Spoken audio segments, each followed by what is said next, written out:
पुरानी हवेली। आजमगढ़ में 400 साल पुरानी एक हवेली थी। लोग उसे अंग्रेजों के जमाने वाली हवेली कह के पुकारते थे। हवेली काफी पुरानी और सुनसान थी, इसीलिए कोई भी उस हवेली की तरफ नहीं जाता। बस आजमगढ़ के नशेड़ी, गंजेड़ी और बेवड़े लोग उस हवेली में दिन रात पड़े रहते थे, हंगामा करते थे। राजू दादा, कोई अंग्रेज अधिकारी इस हवेली में अपनी आइटम लेकर आया था, सच था क्या?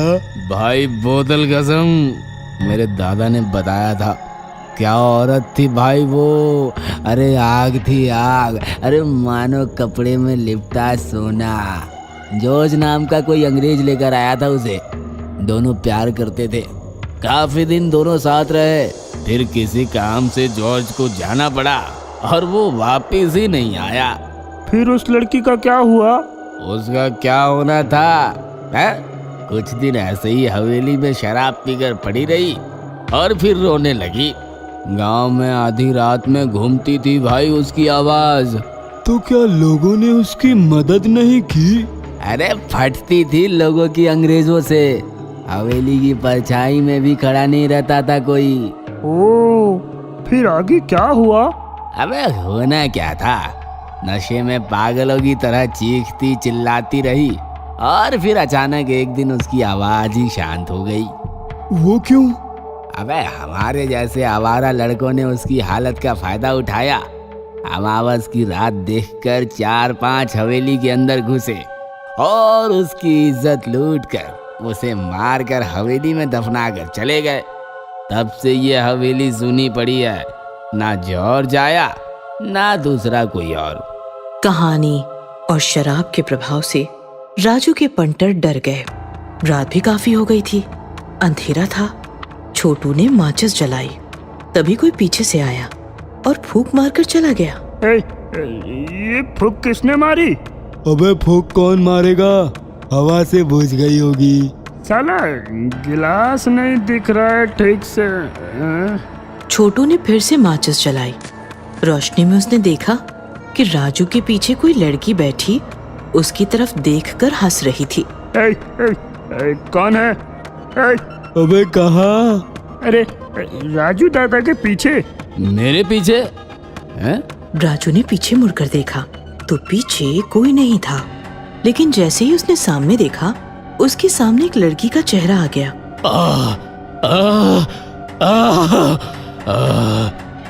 राजू दादा, क्या हुआ? राजू काफी डर गया था, फिर भी हंसते हुए बोला, अरे कुछ नहीं, मैं तो बस डरा रहा था तुम्हें। चलो चलते हैं यार। क्या हुआ राजू दादा, लगता है तुम दोनों को चढ़ गई है। ऐसा कहकर बंटी ने नीचे अपनी बोतल देखी तो बोतल वहाँ नहीं थी। अरे मेरी बोतल कहाँ है? अरे हमें क्या पता, बोतल संभाल नहीं पा रहा और बोलता है चढ़ी नहीं है। तभी बंटी ने देखा कि उसकी बोतल हवेली के दूसरे कमरे में रखी हुई है। क्या यार, क्यों खेल रहे हो मेरे साथ? वो देखो, बोतल उस कमरे में है। तो जाना लेकर आ। बंटी बोतल लेने के लिए दूसरे कमरे में आया। जैसे ही बोतल उठाकर वो पीछे मुड़ा, उसकी चीख निकल गई क्योंकि उसके पीछे एक भयानक भूतनी खड़ी थी। भूतनी झट से रूप बदलकर एक खूबसूरत लड़की बन गई और बंटी के गले लग गई। डर के मारे बंटी की आवाज नहीं फूट रही थी। George, George darling, I love you. मैं जॉर्ज नहीं हूँ, छोड़ो मुझे। पता है तुम जॉर्ज नहीं हो, जॉर्ज तो तुम्हारे पीछे खड़ा है। बंटी ने पीछे मुड़कर देखा तो पीछे जॉर्ज का भयानक भूत खड़ा था। बंटी चीख पाता उससे पहले ही जॉर्ज का भूत बंटी के शरीर में घुस गया और बंटी लड़की की तरफ देखकर मुस्कुराया। लड़की भी मुस्कुराते हुए भयानक भूतनी बन गई और फिर गायब हो गई। इधर राजू और छोटू बंटी को पुकार रहे थे। ए बंटी आना, ए बंटी बोतल मिली क्या रे? ए बंटी। लगता है बंटी वही बोतल के साथ लुढ़क गया। तभी बंटी बोतल लेकर आया। उसकी आंखें, उसका रवैया, सब कुछ बदल चुका था। बैठ बंटी। बंटी, तू हमको पागल समझता है? हाँ क्या रे साला, मैंने तुमको ये कहानी क्या सुनाई, तुम लोग मुझे ही बनाने लगे। ये माचिस बुझाकर बोलता है किसने बुझाई, तू बोतल उधर रख कर आया और फिर बोलता है बोतल किसने छिपाई। सब नौटंकी है साला। राजू दादा, झिलमिल की इज्जत लूट कर उसे दफना दिया उन लोगों ने। उसी रात जॉर्ज लौट कर आया और उसने झिलमिल को हवेली में दफनाया हुआ पाया। वह सह ना सका और उसने भी झिलमिल के साथ गाड़ लिया खुद को। अबे क्या बक रहा है, कौन झिलमिल? वही लड़की जिसे जॉर्ज हवेली में लेकर आया था। ये सुनकर राजू और छोटू जोर जोर से हंसने लगे। ए बंटी, माल फूक के आया क्या? हैं? अच्छा चल बता, किसने बताया तुम्हें ये? हैं? जॉर्ज ने बताया। हैं? जॉर्ज कहाँ है? मेरे अंदर। और झिलमिल कहाँ है? वो देखो, आपके पीछे। ये सुनकर राजू जोर जोर से हंसने लगा। ए छोटू देख बंटी क्या बक रहा है। वो लड़की मेरे पीछे है। लेकिन छोटू को सांप सूंघ गया था। राजू दादा पीछे देखो। राजू ने पीछे देखा तो सच में उसके पीछे झिलमिल का भूत खड़ा था। राजू जोर से चिल्लाया। तभी पीछे से बंटी ने बोतल से राजू का सिर फोड़ दिया। कांच के टुकड़े टुकड़े हुए और राजू भी फर्श पर बिखर कर मर गया। ए बंटी, अरे ये क्या कर दिया तूने? हाँ? बंटी नहीं, जॉर्ज। तभी झिलमिल का भूत छोटू की तरफ बढ़ने लगा। छोड़ो मुझे, मत मारो, मैं कभी नहीं आऊंगा यहाँ। छोड़ो। मैं तो चाहती हूँ तुम यहाँ से जाओ ही मत। मतलब?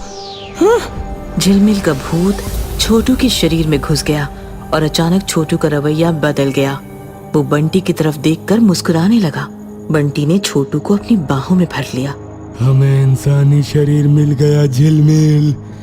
कितने साल तड़पे हैं एक दूसरे को छूने के लिए, आज ये दो जिंदा शरीर मिल गए। अब हम एक दूसरे से कभी जुदा नहीं होंगे।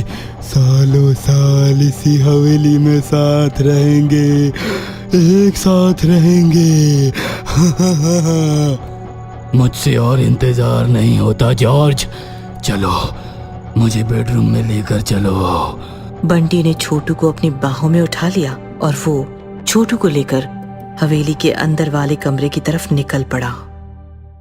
जानी दुश्मन। कहते हैं मरने के बाद दुश्मनी खत्म हो जाती है, लेकिन दुश्मन के मरने के बाद भी उसे सताने की साजिश की जाए तो फिर वो दुश्मनी नहीं, हैवानियत कहलाती है। चाचा, रघु हार्ट अटैक से मर गया। लोग शमशान जा रहे हैं, आप नहीं आओगे? मैं जाऊंगा तो नहीं, लेकिन बद्दुआ जरूर दूंगा कि उसकी चिता आग ही ना पकड़े, उसकी लाश शमशान में पड़ी पड़ी सड़ जाए और गीदड़ उसे नोच नोच कर खाए। रघु की चिता को उसके बड़े बेटे ने शमशान में आग लगाई और चिता भड़क उठी। उसके बाद सारे लोग शमशान से वापस आ गए। लोगों के लौटने के बाद रात के अंधेरे का फायदा उठाकर भानु चुपचाप शमशान पहुंचा। वहां रघु की चिता जल रही थी। मर गया, लेकिन मैं तुम्हें चैन से मरने भी नहीं दूंगा। मैं तुम्हें इतनी आसानी से मिट्टी में मिलने नहीं दूंगा। भानु ने जलती चिता पर काफी सारा पानी छोड़ा और रघु की चिता बुझा दी। रघु की बुझी हुई चिता के सामने खड़ा होकर भानु जोर जोर से हंसने लगा।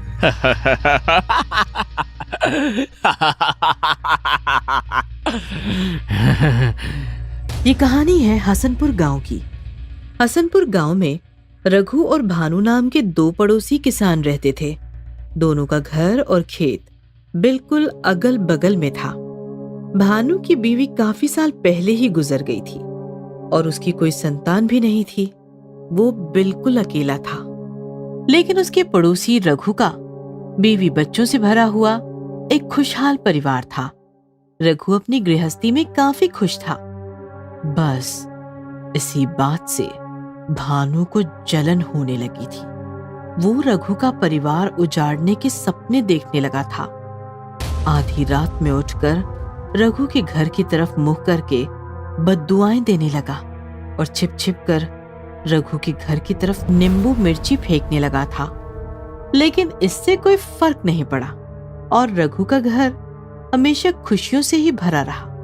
एक दिन भानु अपने घर में आराम कर रहा था। तभी भानु के बड़े भाई का लड़का बिरजू भागते हुए आया। चाचा, उस रघु ने आपकी फसल में जानवर छोड़ दिए।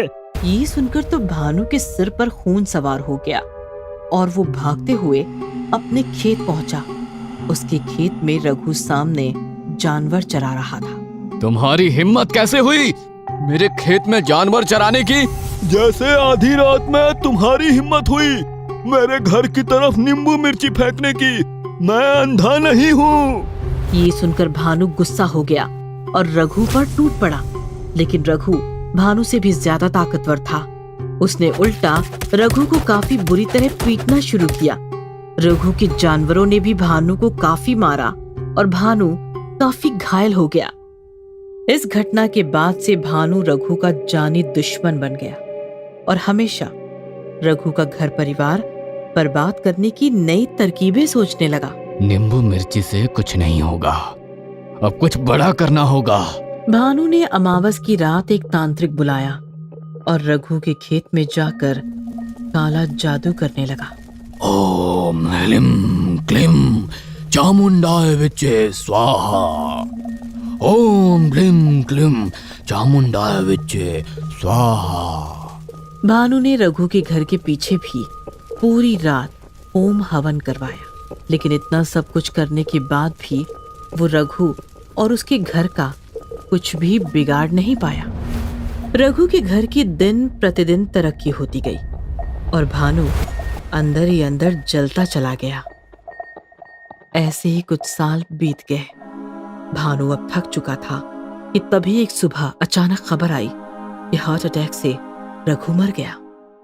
उस दिन रघु के घर में मातम छाया हुआ था और भानु अपने घर में बैठकर उत्सव मना रहा था। उस दिन रघु की जलती चिता देखकर भी उसका मन नहीं भरा और वो शमशान जाकर जलती चिता बुझाकर चला आया।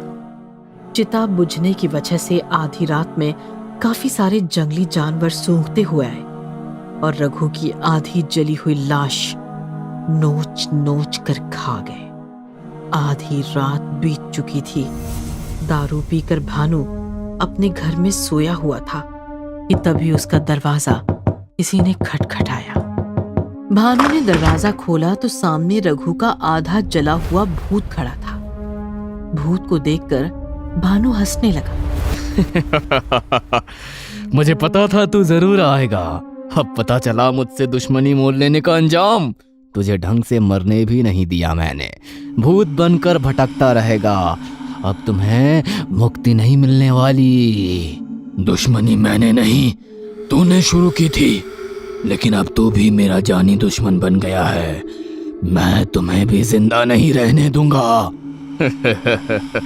मुझे पता था तू मुझे मारने के लिए जरूर आएगा, लेकिन मैं तेरे हाथों से नहीं मरूंगा। मैंने अपनी मौत का इंतजाम खुद किया है। ऐसा कहकर भानु ने जहर पी लिया और वो रघु के भूत के सामने ही तड़प तड़प कर मर गया। पागल था पूरा। भगवान इसकी आत्मा को शांति दे। रघु का भूत वहां से जाने लगा कि तभी पीछे से उसे एक आवाज आई। कहाँ जा रहा है? खेल खत्म नहीं हुआ, अभी तो खेल शुरू हुआ है। रघु के भूत ने पीछे देखा तो पीछे भानु का काफी भयानक भूत खड़ा था। भानु के भूत ने रघु के भूत पर जोरदार हमला किया। रघु का भूत भी अब पीछे नहीं हटने वाला था। उसने भी भानु के भूत को दीवार पर फेंक दिया।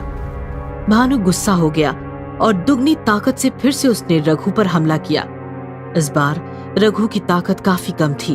भानु का भूत रघु के भूत पर हावी हो गया और रघु को पीटने लगा। दोनों की जोरदार लड़ाई चल रही थी कि तभी तांत्रिक के साथ बिरजू वहां आया। कैद कर लो इन दोनों को। तांत्रिक ने झट से दोनों पर मंत्र मारा और दोनों भूत एक साथ बोतल में कैद हो गए। बिरजू, ये क्या किया तुमने? ये सुनकर बिरजू हंसते हुए बोला, चाचा, आप रघु को मारना चाहते थे और मैं आपको मारकर आपकी जमीन हथियाना चाहता था। रघु के पीछे पीछे आप भी मर गए और मेरा काम और आसान हो गया। अब आप दोनों हमेशा हमेशा के लिए बोतल में कैद रहोगे। ये सुनकर बोतल में कैद रघु का भूत हंसने लगा। देखा भानु, तुम सारी जिंदगी मुझे अपना जानी दुश्मन समझकर दुश्मनी निभाते रहे, लेकिन तुम्हारा अपना ही तुम्हारा जानी दुश्मन निकला। अब उसे कैसे मिटाओगे भानु? ये सुनकर भानु का भूत दर्द से तड़प उठा। नहीं बिरजू, तुम मेरे साथ ऐसा नहीं कर सकते। मैं छोड़ूंगा नहीं तुम्हें। तांत्रिक ने झट से वो बोतल एक काली पोटली में डाल दी और बिरजू से मोटी रकम लेकर तांत्रिक जंगल की तरफ निकल गया।